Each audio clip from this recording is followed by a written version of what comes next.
Good morning. We are actually on video 5 of my 7 challenge, and I think I'm actually going to try to make more than 7 now because we're on such a good track. So we completed for loops in our last session, and let's go ahead and move on to conditional code. So I love conditional code. I'm constantly using this at work. Just like loops, conditional code give us a whole lot of power. And so let's talk through that real quick. If you hit a traffic jam, you may need to change your route. Plan for different situations using an if statement. So an if statement is simply, if this is true, then do this. If it's not true, then you don't do it. So if the light's green, Byte walks across the street. If the light wasn't green, Byte wouldn't walk. There you go. That is our statement. Again, we're using the curly brackets to say what would we do if that was true. So we're starting out with the if keyword, then we're naming it something. In this case, light is green. So light is green would be basically our conditional. Like, what are we checking for? And then he's going to move forward if it's green. There's a lot of really cool things we can do with this. Okay, see, this is the great thing. If it's green, move forward. Else, meaning what if that's not green? What should we do? Should we do something instead, or should we just ignore it completely and move forward? A lot of times in code, you're going to do something else if your conditional fails. And by fail, I just mean it's just not true. It doesn't mean the program fails or anything like that. Let's get into it. It's going to make a whole lot of sense. Love conditionals. They're a lot of fun and give you a whole lot of power. Okay, so now they're giving us this awesome little tool, and they're randomly, you'll notice, they're randomly changing which switch is activated. I think if I just hit run my code, look, they're going to reset the switches. So you can't look at this thing and say, okay, I know number 2 is lit, and so I just want to do 1 and 3, and I can avoid the conditionals. Don't worry about it. So they're giving us a new little name. So we've got this variable for the world called isOnClosedSwitch. What that says is, am I standing on a closed switch? A closed switch is dark, an open switch is bright. And so we just want to know, are we on a closed switch? So we could say, I know I'm going to move forward, move forward, move forward, move forward. I could do a little for loop here. So let's start out with a for loop. For walking in 1.4, and I could say move forward. So the very first thing I'm going to do is move forward. Then I want to know, am I standing on a closed switch? Now, in this case, it would be true. In this case, it would be false. What about here? There's no switch. In that case, it would also be false, because I'm not asking, am I on a switch? Which would also be false. It doesn't have to be on a switch to be able to run that conditional. So it's totally okay to incorporate that as a block we're checking as well and loop it into our for loop. So I'm going to move forward, and then I'm going to do if is on, and I could check for closed or open, but I care about closed because closed is the thing we want to toggle. I'll open up my brackets so they know what to do. And so if that's true, we're going to toggle the switch. That's a command we've already used before. Pretty easy. I'm going to run that a little bit faster. So on each of these, he's going to walk forward and check. And notice he just skips it on the ones that are already open or where a switch doesn't exist. This is great later on because we can check for a gem on a spot. We can check for a switch on a spot. And so if they move the gems and switches around, even if we're on a blank spot, it's okay to do those checks. Lots of power in this. If and else if, toggle a switch or collect a gem. I'm going to reset this guy like we always do. And let's see what changes here. So I had a switch and a gem here. And so what we can do is, right now it looks like we're just going to move forward twice. So I could say for. I'm just going to say I for now. I know that's not great, but because I just have 2 little things to run through. Let's just call it walk. Why not? Stuff like that bugs me. I'm going to move forward. I'm going to say if is on, let's start with the gem. Is on gem. then we're going to collect the gem. And then we talked about else earlier, but what if we want to do another conditional right after? So if I say else if is on close switch, toggle switch. Let's run this guy and see what it looks like. So it's going to randomly do it, and it gave us 2 gems this time. Let's do it again and just see what it looks like. Switch this time, and a gem. So no matter what they throw at us, this code works and handles it. I'm going to run it one more time. Oh, I got 2 gems again. Okay. Not that exciting. But really exciting that we know how to do that now. Let's move now to the next one. Use an if statement inside a loop to toggle a switch or collect a gem. So this is the exact same thing we were doing, but instead of doing it on 2 spaces, we're doing it on a whole bunch. So let's go through this. 1, 2, 3, 4, 5, 6, which moves us to here because that's really the same space because you move through the portal. 7, 8, 9, 10, 11, 12. So we know we've got 12 movements we need to make. If is on gem, collect gem. Else if is on close switch,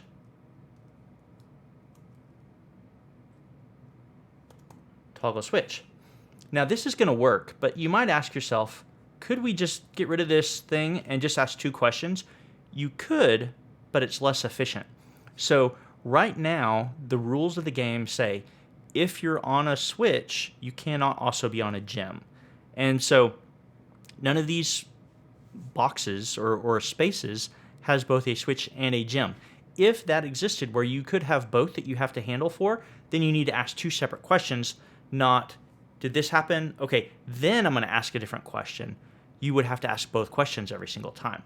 So removing that else would work, but it's less efficient in this because we know that the rules of this won't allow for both to be on a switch, or on a space, sorry. All right, we're going to run. You'll notice we skipped the open switch because we don't need to get it. Perfect. We ran through it. We said, do we have gems? Do we have switches that are closed? Open them up, collect the gems, all that good stuff. These are great in that they're quick and easy, but they're really trying to reinforce that thought process of what questions do you ask? Use an if statement to trigger a sequence of commands if your character is on a gem. Congratulations, you learned how to write conditional code using if statements and else if blocks. A condition like is on gem is always either true or false. So it cannot have other values. Is on a gem, you either are or you aren't. That type of variable or that type of value is called a Boolean value. You probably haven't heard that if you're new to code, but a Boolean or a bool is just a true-false value. So it's a really easy thing to store. It's like basically a light switch. It's on or it's off. So in the if statement below, use a Boolean condition is on gem and add commands to run if the condition is true. Modify or keep existing else block to run code if your Boolean is false. If necessary, tweak the number of times your for loop runs. So we're doing 16. 1, 2, 3, 4, 5, 6, 7, 8, 9, 10. Let's try this again. 1, 2, 3, 4, 5, 6, 7, 8, 9, 10, 11, 12. So it's got us for 16 right now. I don't think we need 16. We'll check that in a second. Let's say is on gem. So we know that gems are the thing here. There's no switches. Up here, just gems. So we know we want to collect a gem, but notice on each of these, every time we collect a gem, excuse me, every time we collect a gem, we need to make a turn. So if I'm facing this way, I'm going to turn left. Facing this way, I'm going to turn left. So the gems are kind of the signifier that we need to make a turn. So let's go ahead and do that. But the very first thing we need to do is move forward because we want this thing to keep progressing us through this thing. Oh, you know what? No, we've got to move forward down here. So they're basically saying, because we're doing it here, and that's okay. I don't think we really need this else here. We really could say, get rid of that, and then just put a move forward up here. I'm going to leave it how they have it for now. And let's run it fastest. And like I said earlier, I don't think we need 16. Let's modify that in a second and knock it down to 12. See, he's still moving. He tried on that last one. So let's knock that down to 12, and let's rerun that.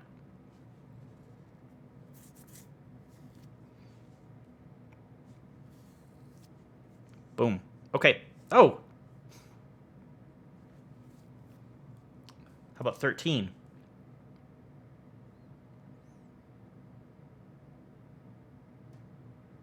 Because we need to run through the check one last time. Oh! Oh, because we've got our turn left and move forward. We still have one there. Let's, we know we want the turn left. Here, let me show you what I would do.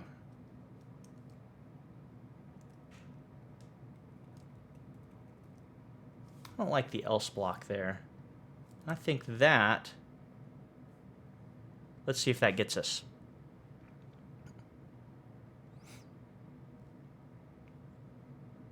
It's a little simpler way of writing it. So we don't need that else. We know that every time we loop through this, we do want to move forward. So it's a great way to change it up. Oops. All right. Let's keep going. Next page.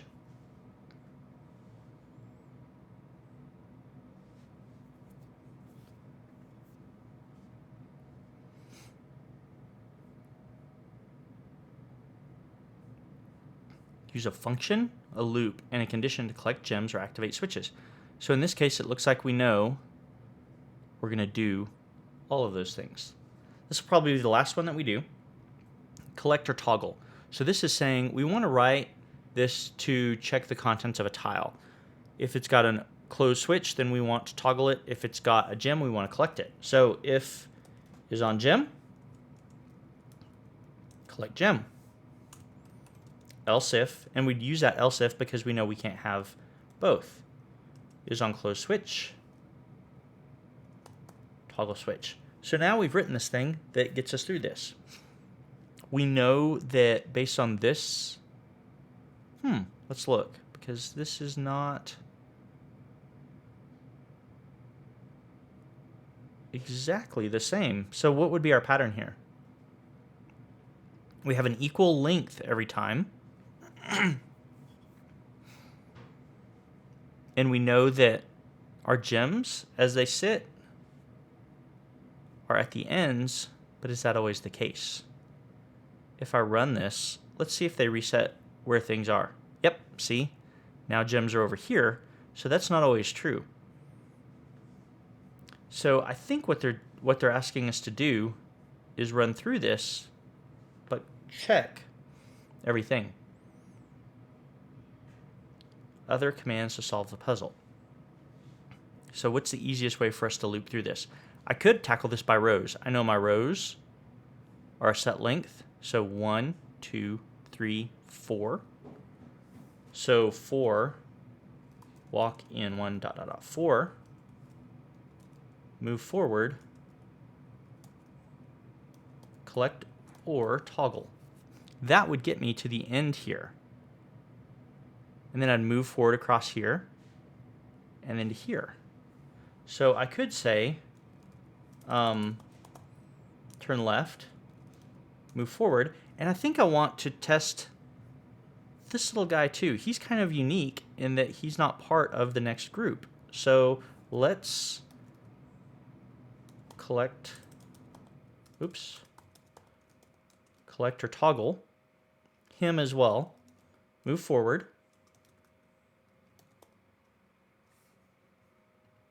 collect or toggle. And have you noticed every time that we do move forward and collect or toggle, or every time we do collect or toggle, we've got to move forward immediately preceding it? So let's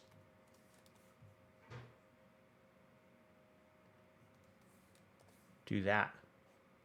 And then we can simplify this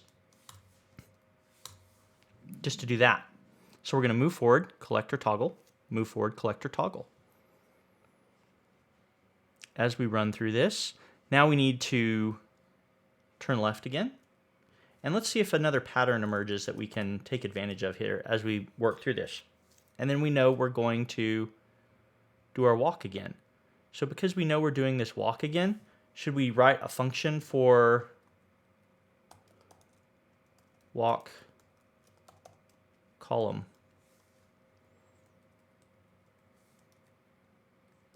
Put that in there so that then the code we're actually calling is just walk column, do this, walk column, instead of retyping all of this out again. So now we're moving down through here. And then I'm going to turn right. And then I'm going to collector toggle. 1, 2, 3, 4. Yep. And then we're right here. And then I'm going to turn right again. And then I'm going to walk the column again through 1, 2, 3, 4. And if I look at this, let's see if there's any other patterns. Walk column, turn left, collector toggle, turn left, walk column, turn right, collector toggle, turn right, walk column. There's nothing that's exactly the same throughout the rest of this, so this is just kind of commands we need to type. It's unfortunate that we can't throw that into a function to then make our final thing that we run easier, but sometimes that's how it works.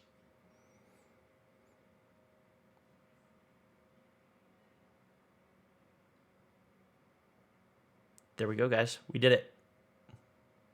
There's probably a cleaner way to do that if I had to guess, but that gets it. All right, I think that is a good place to stop right now. We have 2 more in this series. We'll probably do another short video on that on the next one, and then from there we will move into logical operators.